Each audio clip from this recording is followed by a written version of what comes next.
आप सभी।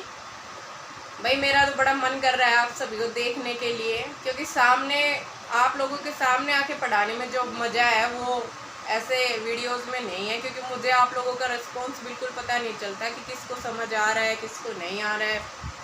तो फिर भी मैं कोशिश कर रही हूँ कि कोरोना की वजह से आपको इतनी हानि ना हो कि जो आता है वो भी आप भूल जाए।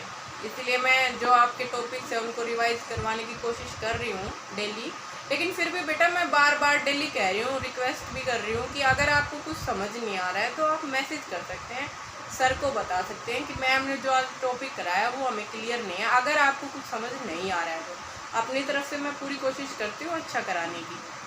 चलिए बेटा, आज का टॉपिक है हमारा काइंड्स ऑफ नाउन, संज्ञा के प्रकार जो हमने स्टार्ट किए हुए हैं। पहला मैंने आपको कराया था प्रॉपर नाउन, जिसको हम कहते हैं व्यक्तिवाचक संज्ञा। सेकंड था हमारा कॉमन नाउन, जिसको हम कहते हैं जातिवाचक संज्ञा। थर्ड था हमारा कलेक्टिव नाउन, जिसको हम कहते हैं समूहवाचक संज्ञा। फोर्थ था जो मैंने कल कराया था आपको मटेरियल नाउन, पदार्थवाचक संज्ञा। और लास्ट वन है हमारा आज एब्स्ट्रैक्ट नाउन, जिसको हम कहते हैं भाववाचक संज्ञा। नाम से आपको पता चल रहा होगा बेटा, भाव, जहाँ पे हमें भाव का बोध होगा उसे हम कहेंगे भाववाचक। देखिए, abstract noun is the word used for an action, state और क्वालिटी। सबसे पहले आप ये देखिए कि एक्शन क्या होता है बेटा, कार्य विधि, यानी कि काम क्या हो रहा है उसे हम कहते हैं एक्शन, कि एक्शन क्या किया जा रहा है, काम क्या किया जा रहा है। स्टेट होता है बेटा अवस्था। और लास्ट है क्वालिटी। क्वालिटी गुण, जो गुण हमें पता चलते हैं किसी के, कि कोई सुंदर है, कोई गरीब है, कोई अमीर है, तो ये क्या हो गया, गुण हो गया। देखिए हिंदी में जिस संज्ञा से गुण कार्य विधि का बोध हो उसे भाववाचक संज्ञा कहते हैं। समझ आया होगा आपको। Abstract noun is the word used for an action, state और क्वालिटी। अब देखिए बेटा एग्जाम्पल, फर्स्ट है मेरा poverty is the greatest crush. Crush है बेटा श्राप, जिसको हम कहते हैं कि गरीबी जो है हमारे लिए एक अभिशाप है। ऐसे तो हमें पता है कि इंडिया जो है बेटा हमारा वो किसमें आता है, पॉवर्टी में आता है। गरीब देश है हमारा इंडिया। फिर भी आजकल तो काफ़ी तरक्की हो चुकी है, लेकिन फिर भी और देशों में जितना डेवलपमेंट है उतना इंडिया में अभी नहीं हुआ है।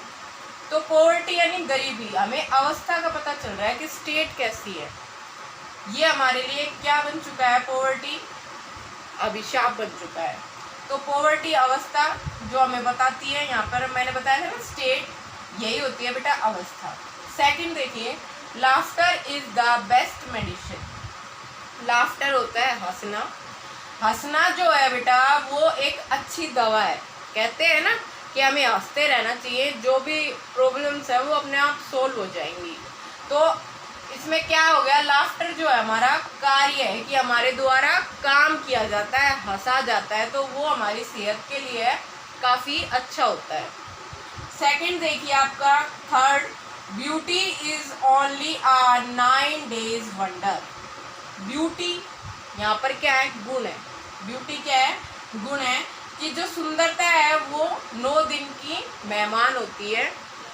कुछ लोगों को अपने ऊपर प्राउड हो जाता है ना, जैसे कि मैं बहुत सुंदर हूँ भाई, लेकिन बेटा वो गॉड गिफ्टेड है और भगवान तो सभी को सुंदर बनाता है। तो उसमें यही समझाना चाहता है कि ये सुंदरता जो है वो 9 दिन की मेहमान होती है, लेकिन जो ब्यूटी है वो हमारा क्या हो गया, यहाँ पर गुण हो गया।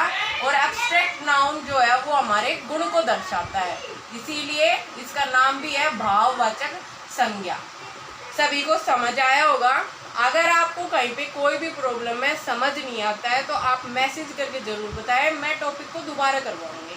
Thank you, take care, goodbye. और लास्ट बात, पढ़ते ज़रूर रहना है।